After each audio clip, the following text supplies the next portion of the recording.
A and the, ये एक ऐसे आर्टिकल है जहां हम कंफ्यूज हो जाते हैं। ए कहाँ लगाएं, एंड कहाँ लगाया जाएगा और द हम कहाँ लगाएंगे। आज हम इस कंफ्यूजन को दूर करेंगे और फिर आगे देखेंगे द बोले या दी। इस कंफ्यूजन को भी दूर करना है तो प्लीज वीडियो के एंड तक बने रहिए ताकि आप सही चीजें सीख सकें। Hello friends, welcome back to my channel English word. So हम लोग चलते हैं टॉपिक की ओर। A and the, A and the एक आर्टिकल है, इजंट आर्टिकल है और ये हमेशा नाउन के आगे लगता है।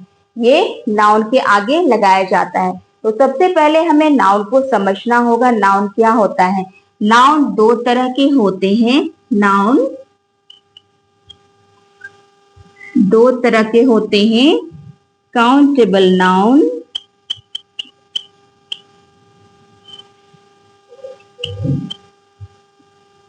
Uncountable noun. Uncountable noun, countable noun और uncountable noun. Countable noun means जिसे हम गिनती कर सकते हैं। अनकाउंटेबल नाउन मीन्स जिसे हम गिनती नहीं कर सकते हैं। तो for example here countable noun जैसे आपका हो जाता है टेबल, जिसे आप गिनती कर सकते हैं। Chair, horse, house, egg, orange, isn't? So pen, ये सारे के सारे हो गए काउंटेबल नाउन। ये सारे क्या हो गए? Countable noun.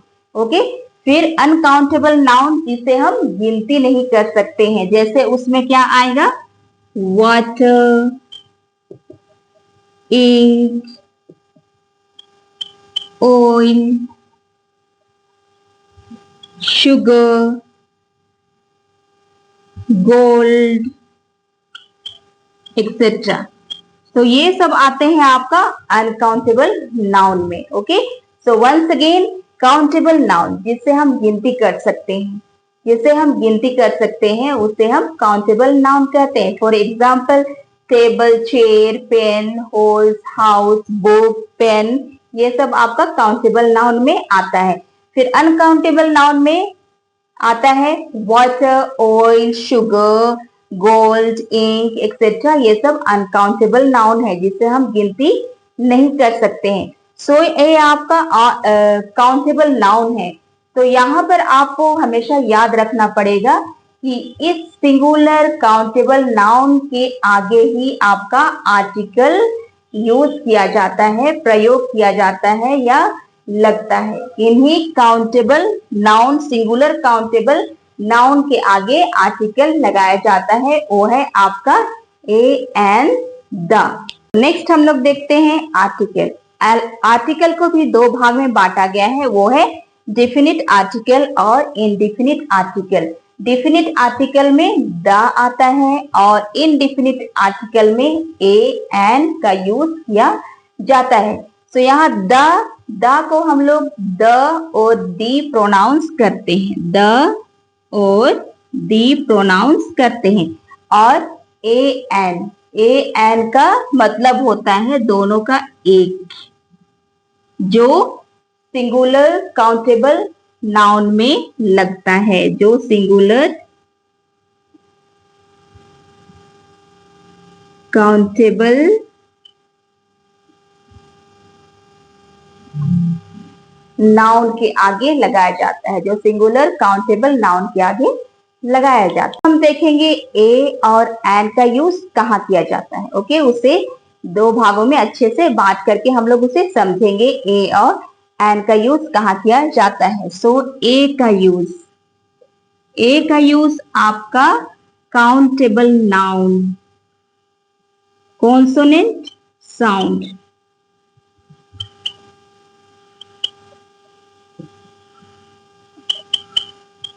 कॉन्सोनेंट साउंड के आगे ए का यूज होता है। कॉन्सोनेंट साउंड मीन्स व्यंजन, व्यंजन स्वर के आगे। ओके, जो है क, ख, ग, ज्ञातक।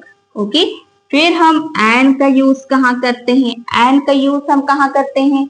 एन का यूज हम करते हैं वोवल साउंड के आगे। वोवल साउंड के आगे आपका एन का यूज होता है।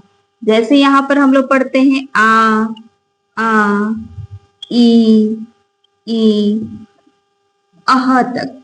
ओके, तो यहाँ पर वोवल साउंड आते हैं, जहां कहीं भी वोवल साउंड आते हैं वहां एन का यूज किया जाता है। फॉर एग्जाम्पल यहाँ देखते हैं हम लोग, फॉर एग्जाम्पल यहाँ चेयर, चेयर में कौन सा साउंड आ रहा है? च। तो आप कौन सा आर्टिकल यूज करेंगे? ए। Isn't a chair? Isn't a chair? Table, table में कौन सा साउंड आ रहा है? ट। सो आपका ट यहाँ कॉन्सोनेंट साउंड है, इसलिए अ टेबल। Isn't? फिर पेन, पेन, पा में कौन सा साउंड है? पी में, पेन में पा का साउंड है, इसलिए यहाँ अ पेन। सो इस तरह से हम लोग कॉन्सोनेंट साउंड के आगे ए का यूज करते हैं। फिर एन का यूज हम लोग वोवल साउंड के आगे करते हैं, आ ई अह तक। Is it? सो यहां पर हम लोग देखेंगे एग। ओके, एग है, एग में कौन सा साउंड आ रहा है? ए का साउंड आ रहा है, इसलिए यहां पर हम लोग क्या लिखेंगे? An egg. Isn't? Apple, Apple, Apple में कौन सा साउंड आ रहा है? ए। तो यहां पर हम लोग का क्या होगा? An apple. और में कौन सा साउंड आ रहा है? इसलिए यहां पर आपका एन होगा। सो इस तरह से हम लोग एन और ए का यूज करते हैं। वंस अगेन, कॉन्सोनेंट साउंड जहां रहता है वहां हम लोग ए का यूज करते हैं, और यहाँ वोवल साउंड के आगे हम लोग एन का यूज करते हैं। आपको हमेशा याद रखना पड़ेगा कि आर्टिकल ए एंड द का उपयोग हमेशा उसके प्रोनाउंसिएशन पर डिपेंड करता है। हम लोग प्रोनाउंसिएशन के अनुसार ही ए का यूज करते हैं और एन का यूज किया जाता है। अब हम लोग देखेंगे द का यूज कहाँ किया जाता है। प्रायः देखा जाए तो द हर जगह यूज हो जाता है, लेकिन इसका भी एक नियम होता है, जिसे हमें क्या करना पड़ेगा? समझना पड़ेगा। इसे हमें समझना पड़ेगा। जैसे पेन, पेन के लिए, अच्छा okay, one sentence, I have a pen, I have a pen. Okay, उसी को हम लोग बोल सकते हैं I have the pen. You see, I have the pen, the particular pen मेरे पास है। आप पेन बोलने से कोई भी कॉमन पेन मेरे पास है, लेकिन I have the pen, I have particular pen. Okay, so यहाँ पर नाउन की विशेषता आपको बतलाना है। ओके, नाउन की विशेषता फिर से बतलाना है कि आपके पास एक पर्टिकुलर पेन है। So I have the pen which you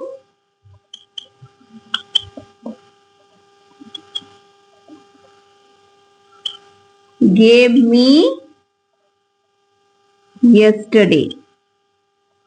Okay, so I have the pen which you gave me yesterday.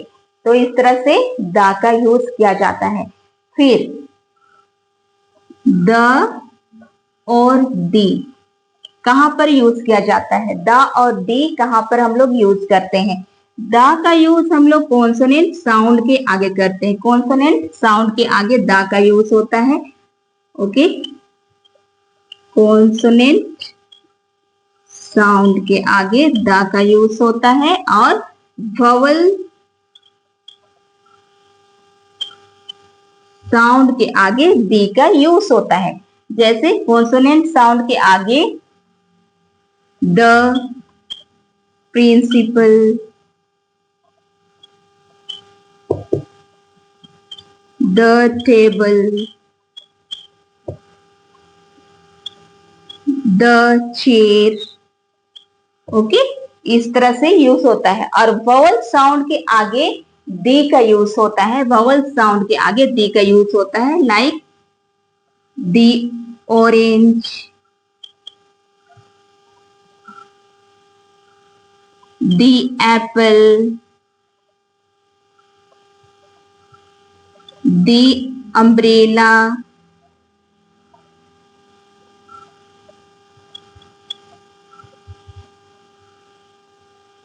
Okay etcetera. So ये सब आपका द और दी कहाँ यूज किया जाता है उसका फर्क है। ओके, द कॉन्सोनेंट साउंड के आगे द का प्रोनाउंस किया जाता है और दी वोवल साउंड के आगे दी का प्रोनाउंस किया जाता है। तो इस तरीके से किया जाता है।